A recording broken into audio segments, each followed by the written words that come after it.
White হাউসে 2 দফা বৈঠকের পর মুখ খুললেন ইসরায়েলি প্রধানমন্ত্রী বেনিয়ামিন নেতানিয়াহু। তিনি আশা করেন হামাসের সঙ্গে জিম্মি মুক্তির একটি চুক্তি কয়েকদিনের মধ্যেই চূড়ান্ত হতে পারে।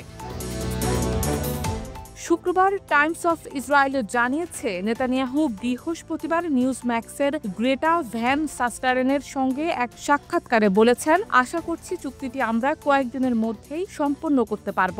তিনি জানান, প্রস্তাবিত চুক্তিতে 60 দিনের যুদ্ধবিরতি অন্তর্ভুক্ত থাকবে, যেখানে প্রথম ধাপে 10 জন জীবিত এবং 18 জন মৃত জিম্মি মুক্তি পাবেন।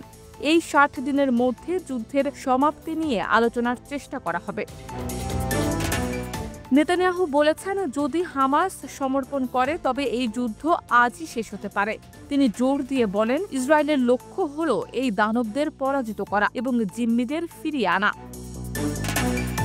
2023 সালের 7 অক্টোবর হামাসের হামলায় 1200 জন নিহত এবং 251 জনকে জিম্মি করা হয়েছিল।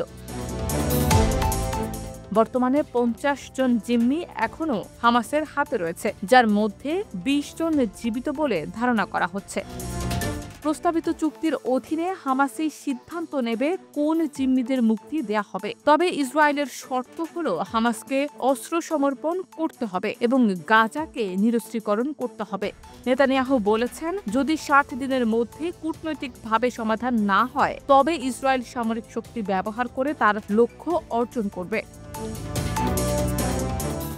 এই চুক্তির আলোচনা কাতারে চলছে, তবে কিছু জটিলতাও রয়েছে। টাইমস অফ ইসরায়েল জানিয়েছে, ট্রাম্প প্রশাসন মধ্যস্থতাকারীদের আশ্বাস দিয়েছে যে 60 দিনের যুদ্ধবিরতির পর ইসরায়েলকে গাজায় যুদ্ধ পুনরায় শুরু করতে দেয়া হবে না। যদিও এটি চুক্তির লিখিত শর্তে স্পষ্টভাবে উল্লেখ করা হয়নি, এটি আলোচনার একটি প্রধান বাধা। হামাস একটি স্থায়ী যুদ্ধবিরতির দাবি করছে, যা নেতানিয়াহু বারবার প্রত্যাখ্যান করেছেন। এদিকে জিম্মিদের পরিবারগুলো নেতানিয়াহুর উপর চাপ সৃষ্টি করছেন। একটি সূত্র জানিয়েছে, নেতানিয়াহু ওয়াশিংটনে জিম্মি পরিবারের সঙ্গে বৈঠকে বলেছেন, ইসরায়েলের জন্য সব জিম্মি মানবিক ক্ষেত্রে গুরুত্বপূর্ণ এবং কোনো গ্রুপকে অগ্রাধিকার দেয়া হবে না। তবে হারাতজের প্রতিবেদন অনুযায়ী জিম্মিদের অবস্থা সম্পর্কে গোয়েন্দা তথ্য নেতানিয়াহুর কার্যালয়ে দেয়া হচ্ছে এবং রাজনৈতিক নেতৃত্ব মুক্তির ক্রম নির্ধারণ করবে। নেতানিয়াহু ওয়াশিংটনে ইসরায়েলি দূতাবাসের 2 নিহত কর্মচারী ইয়ারন লিস্টিনস্কি এবং সারা মিলগ্রিমের স্মরণে একটি অনুষ্ঠানে বক্তৃতায় বলেছেন, ইসরায়েলের যুদ্ধের লক্ষ্য অর্জিত হবে হয় কূটনৈতিকভাবে নয়তো সামরিক শক্তির মাধ্যমে।